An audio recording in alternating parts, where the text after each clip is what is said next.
Hi guys, welcome back to my channel. My name is Dominique Davis, also known as Brown and Bendy, and on this channel we focus on flexibility of the mind, body, and spirit. If you would like to learn how to let go of subconscious beliefs that could actually holding back your manifestations as far as the law of attraction, just continue watching.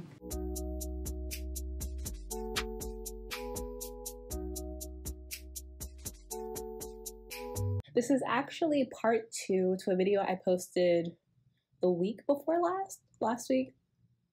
I don't know. That video is more so about what I have observed in my community as a Black woman and some of the unhelpful subconscious beliefs that my community can create for ourselves.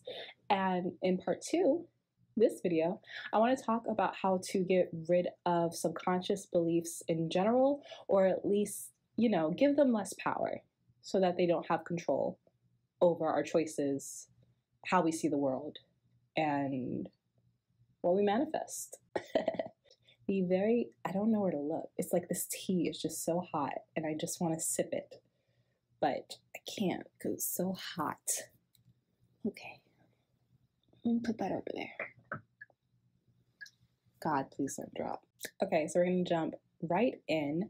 The first way to get rid of limiting subconscious beliefs is to accept the past and to recognize the past as a series of events that have happened, and also create the understanding that resentment does not change the past. Nothing changes the past. We can always change our perspective of the past, but we cannot go back and change the events.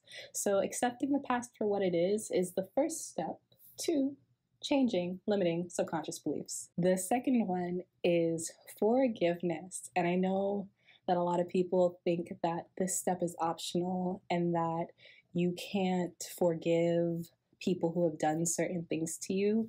But here's the thing. Forgiveness is for you and nobody else. Forgiveness is not for the person that you are forgiving. When you hold on to resentment, you hold on to certain beliefs. And more specifically, we want to forgive, but we want to forgive the people who helped us create these limiting subconscious beliefs. Usually people that you're holding grudges against have had some impact on how you see the world.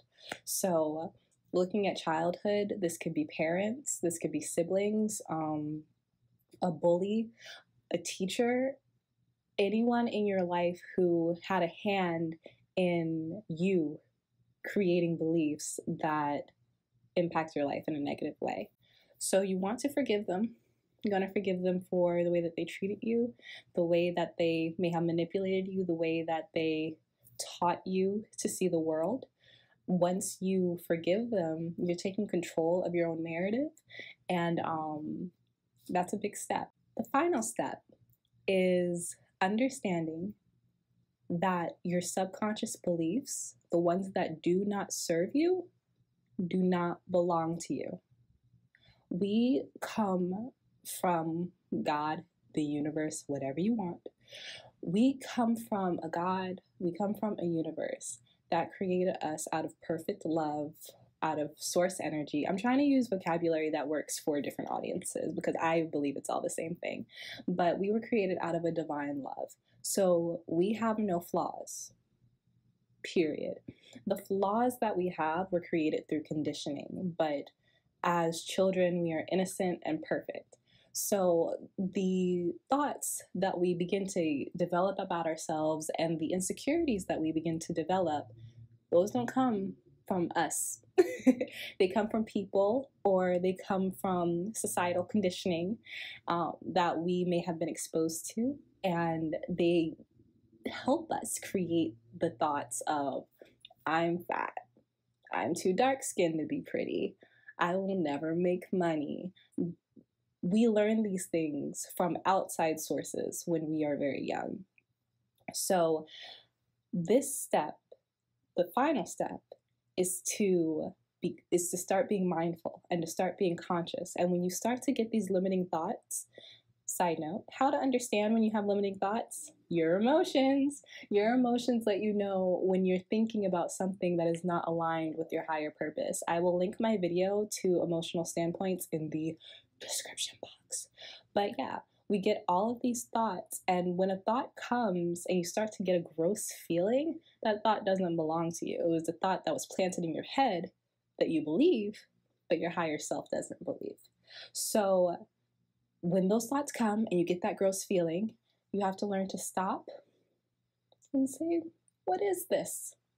Do I believe this? Do I really believe that I'm too dark-skinned to be pretty? Does that concept even really make sense?